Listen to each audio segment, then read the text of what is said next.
Hello, this is Grant, and welcome back to another action-packed episode of Dead Rising 1 MasterRun. We got a big scene coming up here. We're going to go fight the Butcher, and we're going to learn a lot about Carlito. I feel like every time you come in this area, you kind of have to take a little victory lap and kill these zombies.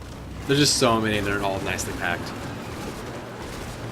It's a great place if you have a queen, or if you want to bring in one of those propane tanks that they push around. It can be pretty fun. I probably should have thrown the Molotov there. That would have been a good use for it. There's been a lot of strategies I tried for Larry. I want to see, I figured he's got to have some big weakness to some weapon in the game, or some strategy. There's nothing particularly good. It seems to be that the best way to take him out is just to straight up fight him. It is slightly better if you use the sledgehammer because he'll dodge. Or I guess you'll dodge because he swings too high because he's so tall. So if you just keep pressing X, some of his things will go over you. But it's not as good as with Sean in the cult. I just got it in here. It's fresh. You just wait right there, sir. In a moment. He's a very well designed character though. Like this Butcher. It does raise the question, like, what has he been doing? Is Carlito his first victim? No good. I can't serve my customers spoiled meat like that. I think he makes a comment that all the meat is gone. Like all the actual meat. But it seems the power's still running. What's the issue? I'm a butcher. I've got the best meat in town. I don't know. There's a unique item in here. There's these sausage racks. They just basically function like normal shells elsewhere in the game. But they look kind of cool. Whenever I go through this, I always have all these ideas for funny photos I could take in the game. I think I know what I'll do is next time I'm in the game, I'll load it up and I'll come here like really early on, and I'll grab one of those sausage racks and I'll just take it all the way back to the security room and take a photo with Jesse. Just so I can be like, I don't know, Jesse at a sausage party or something. Something silly. This here's a great example of making sure you rotate the stick, not shake it back and forth. Otherwise, you will take a lot more damage. There's some random items in here you can get. I believe there's a fire extinguisher, there's the racks, there's a sledgehammer, which is really convenient if you go that route. If you don't have the chainsaw, it's probably the best weapon to use. There's also some milk, which he doesn't aggro at the beginning of the fight, so you can go pick up all your food. And you can get the sledgehammer if you need it. What about Isabella? He also drops the cleaver when he's dead, which is pretty amazing. Same with like the machete, but since the small chainsaw is so good, I rarely make the effort to come out here and get it. Plus, it's so late in the game. Like, you only have between now till overtime mode to actually use the thing, because those special items don't drop in overtime mode.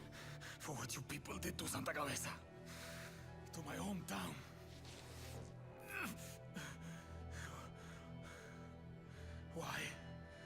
Why was your meat so much more important to you than human life? Why? Why did my people have to die to feed your fat bellies? That doesn't excuse what you've done. I get Carlito's pretty torn, but yeah.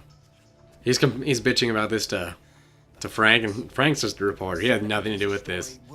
And I don't know how big Santa Cabeza was, but taking out a town of 50,000, that's pretty huge. And technically, I assume he's ultimately responsible for all the events that lead up in 2 and 3. Because he's the one that gets the zombies out. I mean, I don't know if there's still zombies wandering around Santa Cabeza or something. Or what. Who knows. Another possible case would be if there was other survivors that got out and they needed Zombrex. They talk about in 2, the only known way to slow down the spread of the virus is you need queens. So, spoilers of the ending of 2. It was actually a planned outbreak so that they could harvest more so that important people could have a cure. Yeah, I don't think it was unintended. It wasn't unintended that he would die here. And in this way, how it's relevant to the meat. Not yet. Speak! Speak, damn it! What do you mean it's not over?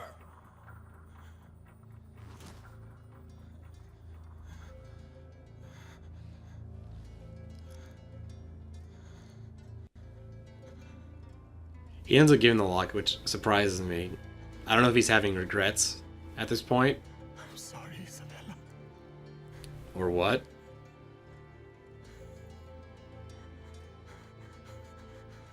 I don't know, it seems that after this whole thing with him dying, almost dying to a butcher, he'd be more resolved to be like, fuck these guys. Hey. But I don't know. I mean, he doesn't actually say, like, the password or anything. And I don't even know if he hands Frank the locket because he knows Isabella will recognize the password. But I could see if it was the case that you just got lucky and she recognizes it. And he just meant that as an heirloom. But I think this is basically it for cases. There's not much else we're going to have to do. We're just going to have time kind of run out as we go back. Talk to Isabella. Military's going to show up. They don't really give you anything to do, which really surprised me. It seems like there should be something. They should do like some task that doesn't quite matter, but it's still something. Like, maybe like some simple collection quest being a thing. Or just, if there was some kind of minigame you could do now, or area that had opened up.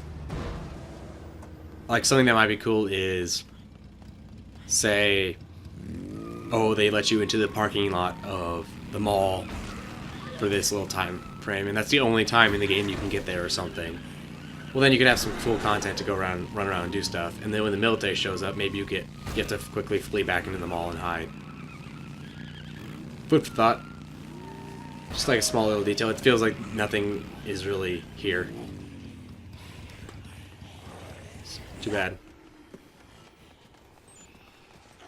I'd always thought that those True Eye posters would be gone when the cult leaves. They seem to be less frequent. Like, they're very obvious when they start spawning. But it's like some are still there, but it doesn't seem to be as crazy as when you first come through. It's a little odd.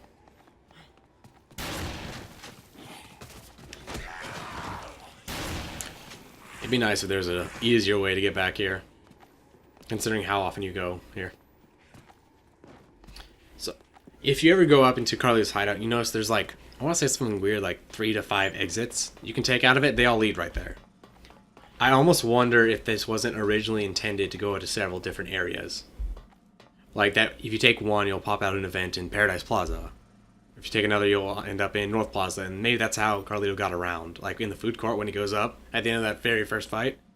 I assume he goes into like the duck court or something, and then that's how he was staying hidden. They probably changed that at some point, but it does seem like, why go to the trouble of having all those exits and coding that if it's not going to be a thing.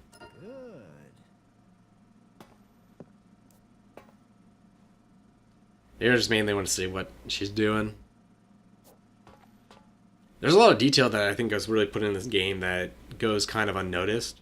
Just like the sheer number of items that they would have to make this feel real. And not just have, like, every store have the same generic stuff. So we're going to cut ahead here. We don't actually need to be here until, what, 10 p.m.? So it's going to take a little while, but we'll cut ahead when the cutscene starts. Now.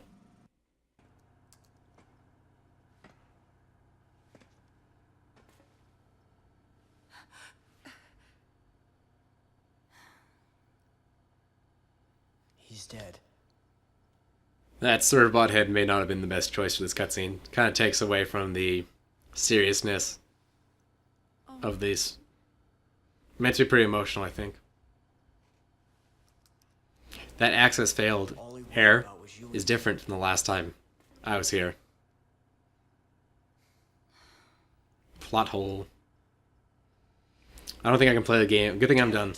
Pretty much done with this because I can't play the game anymore after that. He died without telling Such me a damn thing. huge issue with continuity. Insulting.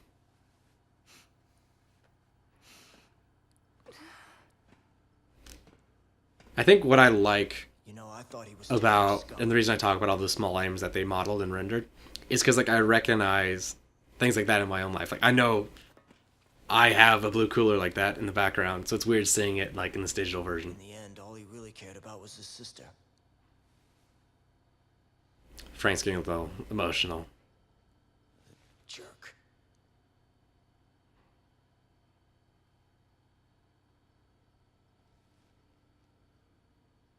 I do think the story's a little forced into such a small little window.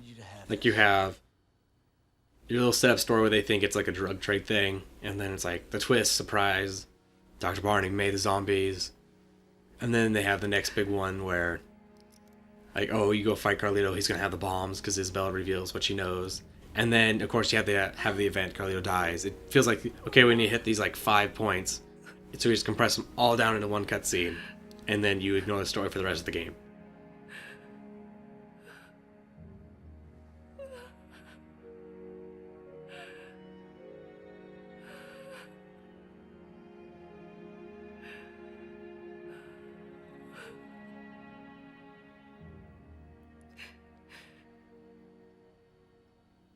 Pachamama.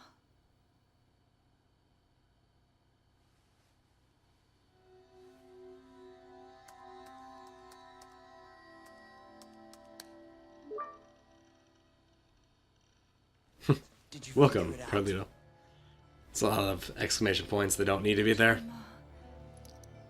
Mother Earth. Our parents said that a lot. The place we lived, Santa Cabeza, was blessed with nature.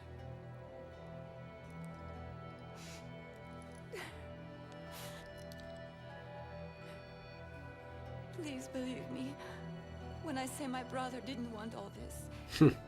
He only wanted to live in peace in Santa Cabeza. Alright. Gonna wrap up here with this cutscene. This is Grant, and don't take your Pachamama for granted.